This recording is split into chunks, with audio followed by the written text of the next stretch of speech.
Welcome back to The Real Story. Well, hold on to your wallet. Energy prices are sky high, and it's likely to get worse before it gets better. So whose fault is it? Does it even matter? And what's being done to fix a broken economy? Joining me now is Chris Herb, the president and CEO of the Connecticut Energy Marketers Association. Chris, I want to thank you for joining us. Appreciate it. Thanks for having me on. All right, so let's jump right in here. According to the recently released Consumer Price Index, which we know is an economic indicator that's tied to inflation, the price overall of stuff that people buy rose 8.6% in the last year. But just in the last month, energy prices are up about 4%. Fuel and oil specifically posted almost a 17% monthly gain, as you know. What is driving this meteoric increase that we're seeing, Chris? A lot of people want to put their finger on one thing, but it's actually multiple things going on. And I know that everyone's sick of blaming the pandemic for what's happening, but that's where it all started. You know, it wasn't that long ago that oil prices went negative. We were actually below zero for crude prices. Everyone was home, no one was using product, and inventories were flush and prices crashed. It was an oversupplied market. Well, we all rushed back to work, got our kids back to school, and what ended up happening is that the refiners shut their rigs off. They weren't ready for us to come back, and we drew those supplies down, and we got a very tight supply situation. So it is a true supply and demand situation that has set the stage for this to happen, and then the war in Ukraine happened. Yeah, let me ask you about that. So just a couple of weeks ago, I was speaking with one of President Biden's economic advisors, and he told me just what you said. The number one driver of inflation is Putin's war in Ukraine, as he put it. He essentially blamed Russia. I mean, do you think that's the case? Is that true? I'm not going to put it as the number one reason, but it is one of the factors that has contributed to the push to higher prices. There's no doubt about that. Europe demands diesel fuel. About 95% of Europe's economy is diesel driven, and therefore heating oil and diesel are the same product. A lot of people don't know that. The supplies that would typically come to the Northeast are now going across the Atlantic Ocean to Europe to help the effort with the war and to make sure that Europe's economy is well supplied with all the tension that's going on over there. All right, let's move on to diesel fuel then. The state tax commissioner recently announced that starting on July 1st, the tax on diesel would increase by 9 cents a gallon. What kind of an effect is that going to have on the local economy, Chris? Well, it's a 23% increase in the tax, which is devastating. There is no avoiding diesel tax increases and its impact it will have on every consumer product and service that comes. Virtually everything that a consumer purchases comes on a diesel-powered truck. So there's not going to be a ducking this one. You know, some people don't drive gasoline cars. Some people live at home and they get Meals on Wheels or they get prescription drugs delivered to them. That is all going to be felt across the system. So unfortunately, this tax, penny for penny, will be passed on to the public. There's no avoiding it. When Governor Lamont cut the gas tax originally, I remember I asked him why he didn't also cut diesel tax, and he told me essentially it was because he wanted to focus on tax cuts that would mostly benefit Connecticut families. So is he right? Would suspending the diesel tax not benefit Connecticut families? I'm going to have to disagree with the governor on this one. You know, if you're going grocery shopping, this is going to hurt you. If you're going to buy clothing, this is going to hurt you. If you're going to get prescription drugs at the pharmacy, this is going to hurt you. Diesel taxes affect every product. Therefore, it should have been considered. We're actually calling on the legislature to convene a special session to suspend this tax so that we can avoid it. You can't stop the war in Europe. You can't stop the geopolitical events that are pushing prices up, but the government can stop a tax from increasing. That's within their control, and they should do it. Recently, Chris, some state officials did gather in North Stonington at a winery where they announced that there would be a diesel tax exemption for vehicles used for agricultural purposes. Is that, I mean, that's going to help farmers at least, but it doesn't go far enough, I would imagine you'd say. Might be good for milk, but you know, that's not the only product we purchase. And again, this is virtually everything that we consume is affected. So, you know, it's a good first step. It's a recognition that the tax is a punishing tax. Therefore, it should apply to all consumer goods. How are we doing on our supply of diesel fuel? Do we have enough? You alluded to it earlier that the United States is really a gas-based economy. Europe more, diesel-based. So are we getting undercut? Yeah, tightness in supply. So in Europe, diesel prices are around $10 per gallon. So if you think over $6 is painful, $10 is devastating, but that's why the product goes there. Unfortunately, a gallon of diesel fuel will follow the highest person who's willing to pay for it, and that's Europe right now. So we are every day competing with those shipments, keeping supply extremely tight. Let's turn to home heating oil, which you said is essentially the same product, right? But, perhaps not as much of a concern now as it was during the colder months. But for the future, looking into your crystal ball, which I know we all have here, what do you predict for home heating oil prices? Will this lull in demand drive prices lower during the fall? So we have about 100 days until people are going to really start consuming heating oil.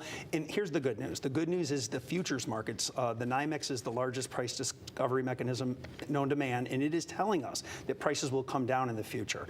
Right now, if you need a delivery, it's not going to be fun. It's expensive. And our hope is that prices will follow what the New York Mercantile Exchange is telling us, and which is our lower prices to come. Supply and demand, though, will ultimately dictate that. And again, the war in Europe. Yeah. How much of the high cost of energy right now is our fault? I mean, I say that because we shut down the XL pipeline. Some of the administration's top energy czars have said that we don't need to be doing any more domestic drilling for fossil fuels. Do you agree with that? Yeah, domestic energy policy is absolutely one of the drivers. We were a net exporter for the first time since World War II of fuel, of energy. We were sending it to other parts of the world because we were producing so much domestically. The president got elected. He decided to reverse that, and now we are reliant on other people to get our fuel. So there is no question in my mind that federal energy policy and us having to rely on Russia and Iran in places that aren't too kind to our way of life is a mistake, and it needs to be reconsidered. We need to produce energy here, and we need to do it now to provide relief to consumers. All right. Is there any way to accurately predict when energy prices would fall, and how high do they have to go before they start to come down? Yeah, a lot of economists and people above my pay grade are saying that it looks like things are going to peak out in about August, and then hopefully we'll start to see some relief. Unfortunately, and no one wants to hear this, that the solution to high prices are higher prices because it fetches more supply, just like Europe's pulling supply away from us. So as that price peaks out in August, we believe that more supply will come, and eventually when balance comes to the marketplace, prices will fall. Interesting. Okay. During the hot months, we see energy demand increase, obviously, Chris. People are running their air conditioners more, which can strain the grid on certain days. Across the country, there have been reports of electricity shortages that could lead to rolling blackouts during some heat waves. Is this something that you think could happen here in Connecticut? Well, ISO New England has warned our over-reliance on natural gas, which, just like diesel fuel, is being liquefied and exported to other parts of the world that need it, in particular Germany, who is no longer receiving natural gas shipments via over the water. So yes, we are going to see higher prices in the electric market. It's going to go up on July 1st. Yep. And then in addition to that, the fragility of the grid is that the warning is rolling blackouts could occur. So I think that we got to strap ourselves in. This energy situation hurts everywhere, no matter whether it's at the pump or when you plug in the lights. Let's talk about renewable energy here for a minute. I was reading about something called biodiesel. It is a renewable energy made from cooking oils and fats. Can you essentially explain what this can be used for? What are the benefits of it, and is it more expensive than a traditional fuel? Yeah, no, this is an exciting product. It's being made right here in Connecticut and New Haven.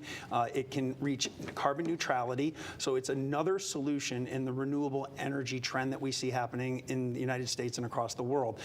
It's made from used cooking oils and greases. It's made from soybean oils, where we take the excess oil and we're able to refine it into a nearly B2 equivalent product.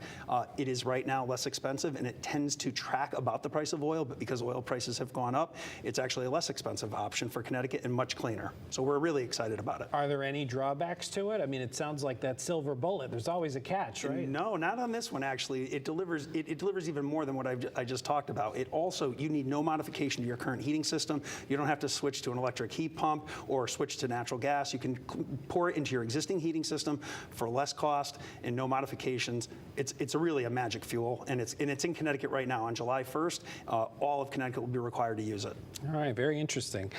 To what extent do you think solar and wind energy can be used to supplement fossil fuel?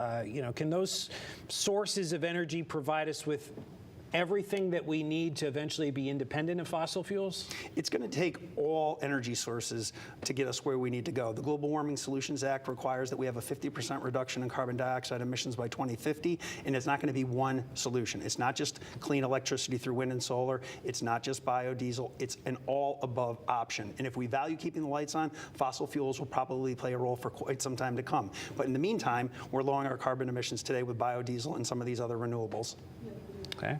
And what's the urgency factor here in your mind? You know, when it comes to a switch to clean, green, renewable energy future, there's a lot of talk and debate about climate change, greenhouse gases. So globally, are we on the clock to do something, you know, before we have to worry about really risking the planet? Sure. I think that the time frame that has been set is a 2030 goal and a 2050 goal.